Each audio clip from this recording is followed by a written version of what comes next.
ಗೋವಿಂದರಾವ್ ವರದಿ ಬಂದಿದೆ. ಈಗ ಅದರಲ್ಲಿ ಬ್ಯಾಕ್ವರ್ಡ್ ತಾಲೂಕುಗಳೇನಿತ್ತು, ನಂಜುಂಡಪ್ಪ ವರದಿಯಲ್ಲಿ ಏನು ಬ್ಯಾಕ್ವರ್ಡ್ ತಾಲೂಕಿತ್ತು ಅದಕ್ಕಿಂತ ಜಾಸ್ತಿ ಆಗಿದೆ ಈಗ ಬ್ಯಾಕ್ವರ್ಡ್ ತಾಲೂಕುಗಳು.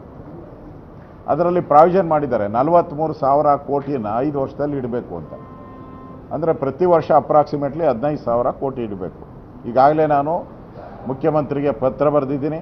ಈ ಬ್ಯಾಕ್ವರ್ಡ್ ತಾಲೂಕಿಗೆ ಸಂಬಂಧಪಟ್ಟಂತೆ 15,000 ಕೋಟಿಯನ್ನು ಬಡ್ಜೆಟಲ್ಲಿ ಇಡಬೇಕು. ನೀವು ಹೊಸದಾಗಿ ನಂಜುಂಡಪ್ಪ ವರದಿ ಆದಮೇಲೆ ಬಂದಿರೋವಂಥ ಗೋವಿಂದರಾವ್ ವರದಿಯಲ್ಲಿ ಅದನ್ನು ಮೆನ್ಷನ್ ಮಾಡಿದ್ದಾರೆ ಅವರು.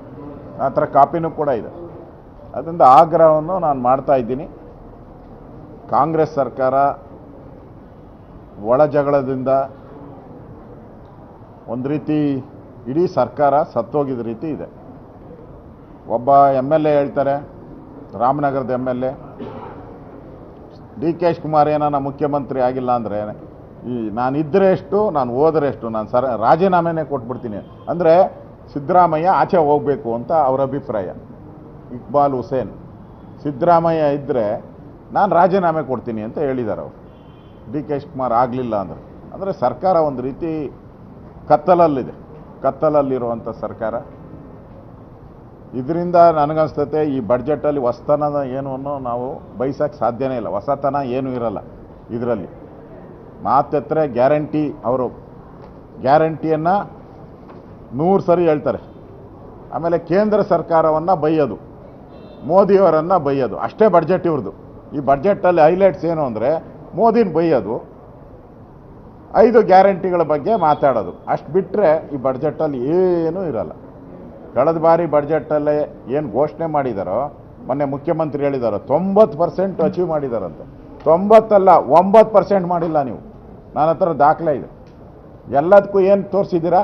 ಆದೇಶ ಹೊರಡಿಸಲಾಗಿದೆ, ಟೆಂಡರ್ ಕರೆಯಲಾಗಿದೆ, ಸ್ಕ್ರೂಟ್ನಿಯಲ್ಲಿದೆ, ಅಭಿಪ್ರಾಯ ಸಂಗ್ರಹಣೆ, ಇಷ್ಟೇ ಇರೋದು. ಅದನ್ನೆಲ್ಲ ಸಾಧನೆ ಅಂತ ತೋರಿಸ್ತಾ ಇದ್ದಾರೆ. ಬಡ್ಜೆಟಲ್ಲಿ ಈ ವರ್ಷ ಹೇಳಿದ್ದ ಬಡ್ಜೆಟಲ್ಲಿ ಮುಂದಿನ ವರ್ಷದಲ್ಲಿ ಕಂಪ್ಲೀಟ್ ಆಗಿರೋದೆಷ್ಟು? 9% ಇಲ್ಲ. ಇದು ಒಂದು ಬಡ್ಜೆಟಿಂದ 12 ತಿಂಗಳಲ್ಲಿ ಕಂಪ್ಲೀಟ್ ಆಗಿರೋದು ಎಷ್ಟು? 9%. ಆದೇಶ ಹೊರಡಿಸಿರೋದು ಯಾವುದು ಲೆಕ್ಕ ತಗೊಳಕ್ಕೆ ಸಾಧ್ಯನೇ ಇಲ್ಲ. ಯಾಕಂದರೆ ಆದೇಶ ಹೊರಡಿಸಿರೋದು ವಾಪಸ್ ತಗೊಬೋದು ನೀವು ಎನಿ ಟೈಮ್. ಅದರಿಂದ ಈ ಸರ್ಕಾರ ತೆರಿಗೆಗಳನ್ನು ಕಲೆಕ್ಟ್ ಮಾಡೋದ್ರಲ್ಲೂ ಫೇಲ್ಯೂರ್ ಆಗಿದೆ. ಸಫಿಷಿಯೆಂಟ್ ತೆರಿಗೆಗಳು ಯಾವ್ಯಾವ ಇಲಾಖೆಯಿಂದ ಬರಬೇಕಾಯಿತು ಅದು ಬಂದಿಲ್ಲ. ಮತ್ತು ಅಚೀವ್ಮೆಂಟ್ ಏನಿದೆ, ಅಚೀವ್ಮೆಂಟು 48% ಮಾತ್ರ ಮಾಡಿದ್ದಾರೆ. ಎಲ್ಲ ಇಲಾಖೆ ಅಚೀವ್ಮೆಂಟು 48%. ಅಂದರೆ ಇನ್ನು 52% ಅಚೀವೇ ಮಾಡಿಲ್ಲ ಬಡ್ಜೆಟಲ್ಲಿ. ಯಾಕೆ ಅಂದರೆ ಪಾಪರ್ ಆಗಿದೆ ಸರ್ಕಾರ, ಹಣ ಇಲ್ಲ, ಹಣ ಬಿಡುಗಡೆನೇ ಮಾಡಿಲ್ಲ. ಕೆಲವು ಇಲಾಖೆಗೆ ಏನು ಬಡ್ಜೆಟಲ್ಲಿ ಘೋಷಣೆ ಮಾಡಿದ್ರು ಅದರಲ್ಲಿ 40% ಹಣನ ಬಿಡುಗಡೆನೇ ಮಾಡಿಲ್ಲ. ಇನ್ನು ಖರ್ಚು ಮಾಡೋದು ಇಲ್ಲಿಂದ ಬಂತು.